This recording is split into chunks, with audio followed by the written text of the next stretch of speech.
Olá, queridos alunos, tudo bem com vocês? Espero em Deus que vocês estejam bem, estejam passando com tranquilidade e paz por essa pandemia, não é mesmo? Mas vamos lá ao nosso estudo de hoje. Vamos estudar a eletricidade ou energia elétrica, tá certo? Vamos lá. Acender uma lâmpada, conservar alimentos na geladeira, ligar o chuveiro, esquentar um alimento no micro-ondas, ver televisão. Estamos fazendo uso da energia elétrica em todas as suas situações. Tudo parece tão automático que não é possível imaginar como nossos antepassados viviam sem o conforto e os benefícios da eletricidade. Não é mesmo, meus queridos? É verdade. Quando a gente pensa assim, um instante sem energia elétrica, parece-nos impossível, não é não? E a gente está vendo, a iluminação de uma parte do globo, parte de um veículo espacial e da superfície terrestre vistos do espaço à noite. Então, vamos lá. Eletrodinâmica. No seu dia a dia, que tipo de atividade depende da energia elétrica para ser realizada?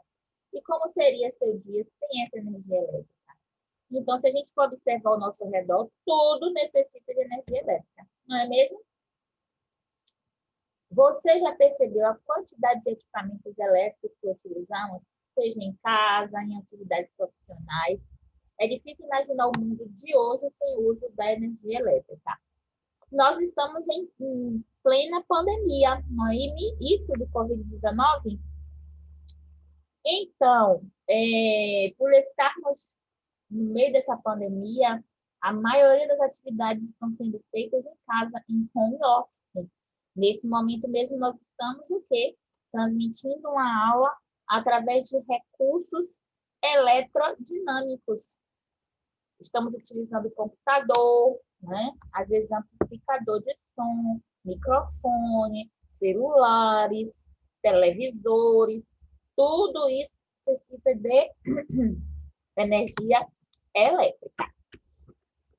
O estudo das cargas elétricas em movimento e de seus efeitos gerados por esses movimentos ordenados é chamado de eletrodinâmica, que dinâmica vem de movimento, dínamo, ok?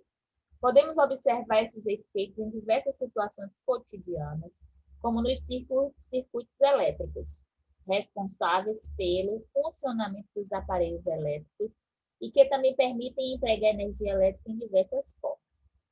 Ao longo do tempo, as descobertas científicas permitiram avanços no uso da energia elétrica. As lamparinas foram substituídas pelas lâmpadas elétricas, as máquinas a vapor pelas máquinas elétricas. A transmissão de dados passou do primeiro cabo submarino, que ligava diversos continentes, para a transmissão de dados por fibra óptica, entre outros avanços. A possibilidade de armazenamento, conversão da energia nas baterias dos telefones celulares tornou a comunicação entre as pessoas bem mais fácil, não é? Antigamente, pouco tempo atrás, 50 anos atrás, se utilizava cartas. Nós escrevíamos cartas, colocávamos no correio e esperávamos dias pelo retorno, pela resposta.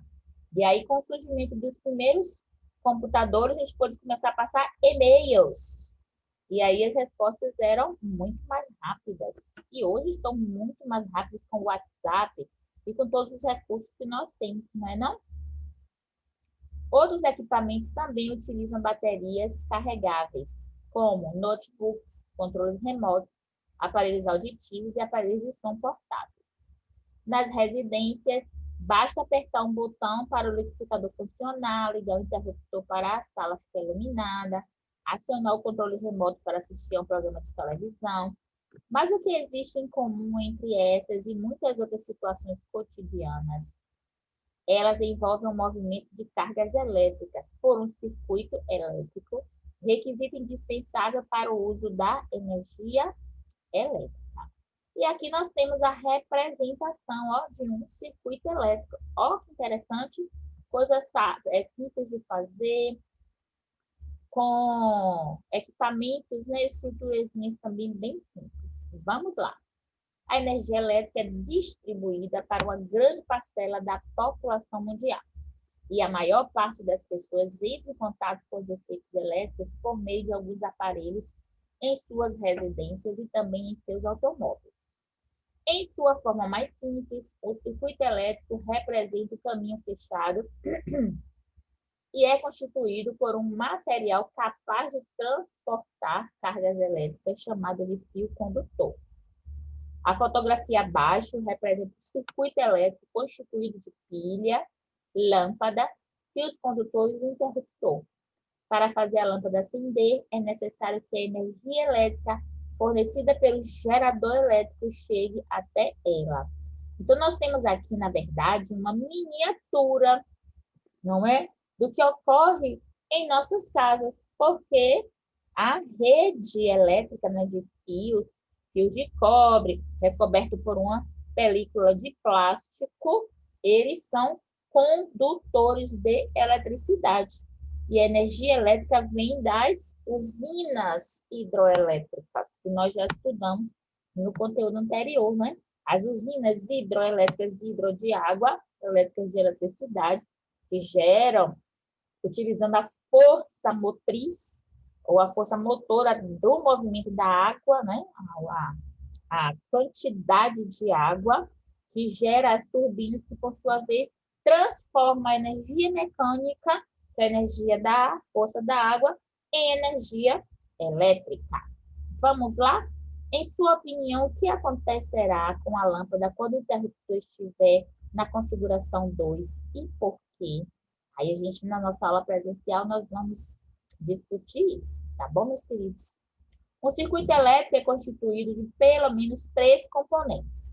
Uma fonte de energia, que pode ser uma pilha ou uma bateria, um condutor, que na maioria das vezes é um fio metálico, e um dispositivo, como uma lâmpada ou um motor, que utilizará a energia elétrica estabelecida no circuito.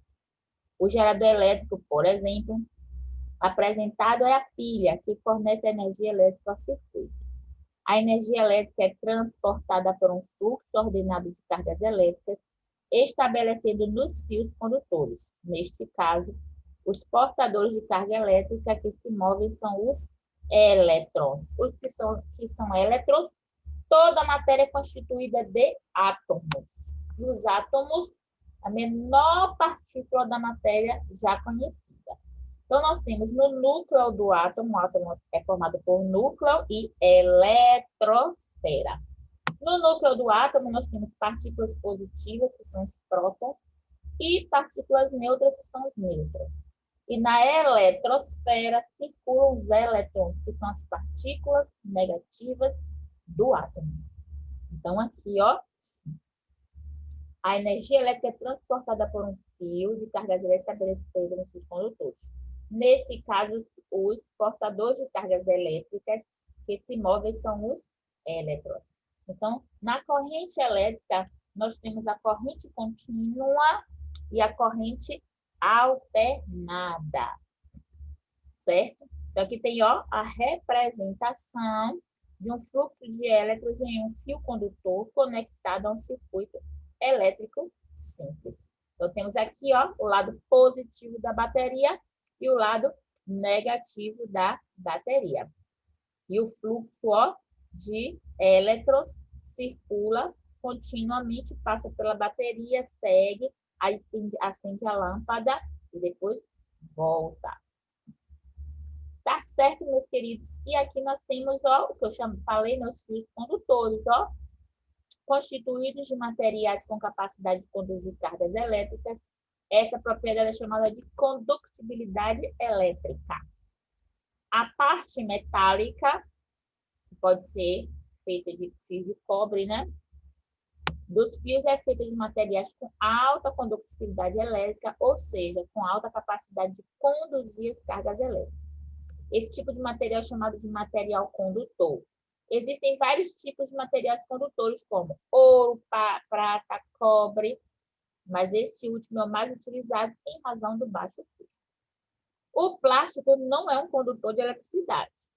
É um material utilizado para encapar os fios condutores como medida de segurança, pois possui baixa condutibilidade elétrica, ou seja, as cargas elétricas têm grande dificuldade de se mover para ele. Por isso, ele é chamado de material isolante. Outros exemplos de material isolante são borracha e o vidro. Por isso que o rapazinho, nosso coleguinha aqui, conserta a rede elétrica, trabalha com eletricidade, ele precisa calçar botas entussoladas, seja de borracha bem espesso, além de outros equipamentos de segurança que ele tem que usar. Por quê? Porque a borracha é um isolante.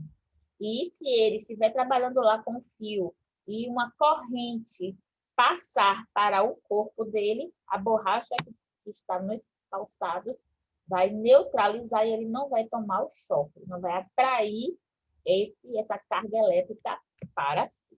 Tá bom, meus queridos?